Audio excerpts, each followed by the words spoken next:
This is forecasting with linear regression in Excel, part 2. We are now looking at the Dow Jones Industrial Average data that is up on the course page. So here, just notice in October 1st, 1928, the Dow Jones Industrial Average was 252.16. And we'll go up by 50 points in a matter of 2 months, and then we go up another 20, and then we crash. So this is the actual Dow Jones, and then this is the log of that. So we're trying to do the log prices. So just the details aren't that important. It's just realize this is our Y here. So we're going to explain this, the Dow Jones in percentage terms using how many years since 1928. And to do that, we will follow the same procedure as last time. So I'm going to go to data, data analysis, regression. And now I'm going to highlight my Y, that's my data here. Control, holding down shift, down, go to the end of my column. Now I'm going to go over to X. X is right here. Control up, jump to the top, hold down control, hold down shift, push down. I've got my X range. So I'm explaining stock price using years since October 1928. I did have labels, so I need to mark labels again. And I want to see the line foot plot, and we'll launch it. So there we go. Here's our picture. See, that looks similar to the one from the slides. If I make it a little bigger, it may be easier to see. But we are interested in the actual model that we predicted. So there's our 93%. And then here we go. Intercept of 4.3 and then 6% per year growth in the Dow Jones.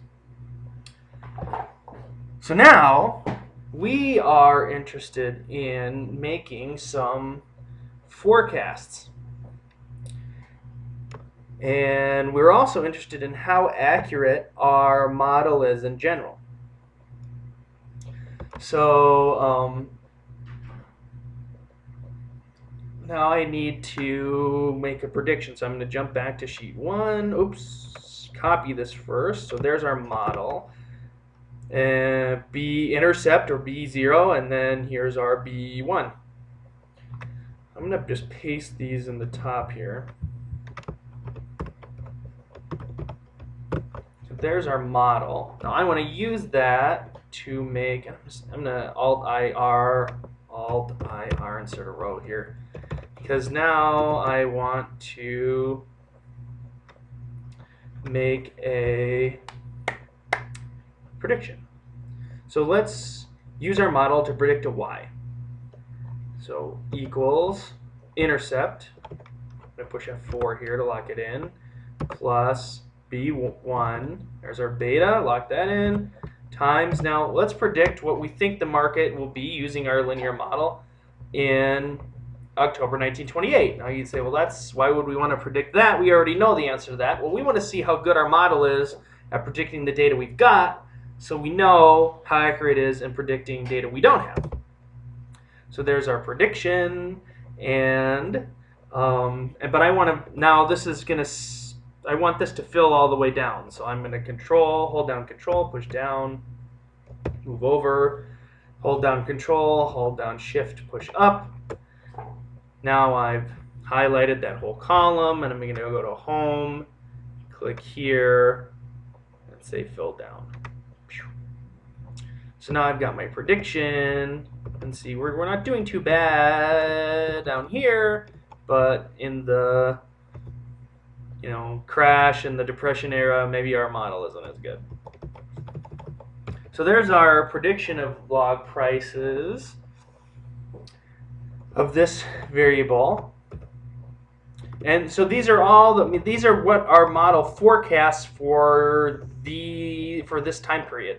So 0.75 years after October 1st, 1928, the model predicts a long price of this, and it was actually that. So just like before, we can calculate errors. Before we do that, I just want to just real quick make a kind of forecast. So let's see what we think the stock price will be, the Dow Jones will be in 2020 using our model. On October 1st, 2020. So I will say equals intercept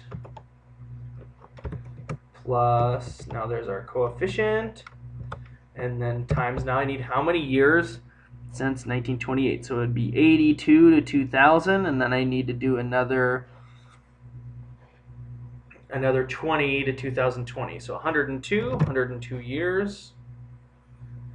And, oh wait, let's see, 92, I'm off, 92.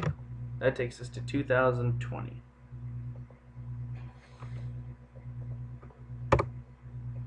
Okay, so there's our predicted value of the stock price, of the log price. And so if I want to undo the log part, take a little P here, and there you go. So our prediction from our model is that the Dow will hit about 19,000 by 2020.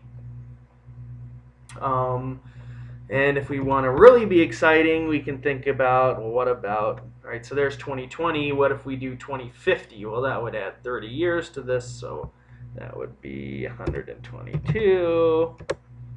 Oh.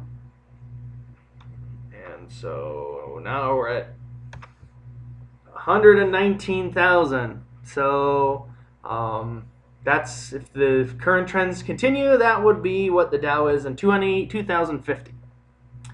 So let's figure out how accurate now these kind of forecasts are.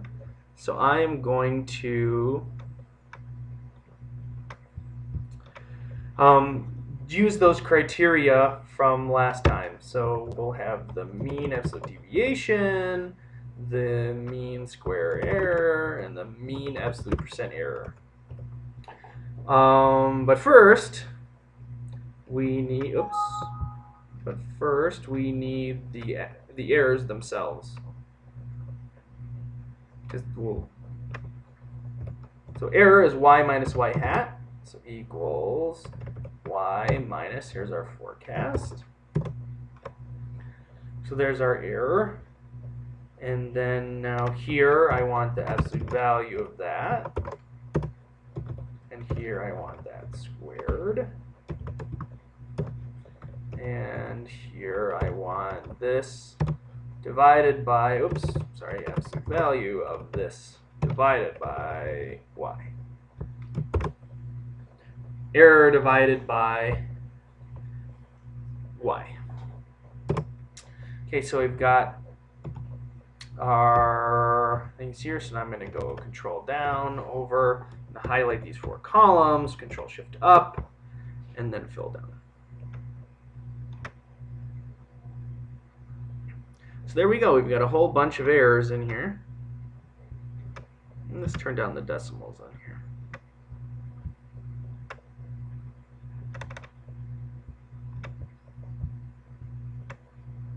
There, now it's a little more legible. So we've got some errors. We've got our 3 errors.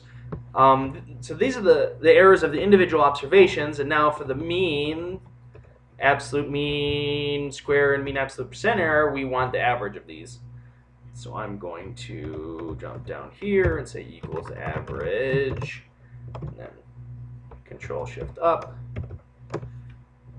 close parenthesis, and let's reduce the, change the format here too so you can see it. Here we go.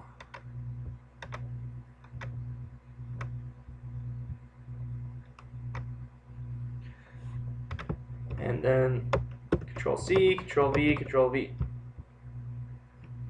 So here's our average absolute error is 30%. So it's actually 0.30 in absolute terms. So it's not a percent, it's just 0.30. but since we're doing log prices, we're dealing with percents. And then this is like a percent of a percent. Absolute error of 0.3, square error, average square error of 0.15, and then mean absolute percent error of 0.0463. Well, what does that mean? So that means my forecast is going to be off. A typical forecast will be off by 30%. So yes, it's true. In 2050, we expect the Dow to be about 120,000. But give or take 30% on average. And if we were going to do a 95% confidence interval, it would be much higher than that. But so we're not very sure about our 120,000, but that would be sort of 120,000 plus or minus $30,000 or $40,000, 30 or 40,000. So that is calculating errors and forecasting using linear regression. So next video we'll do some forecasting. I'll introduce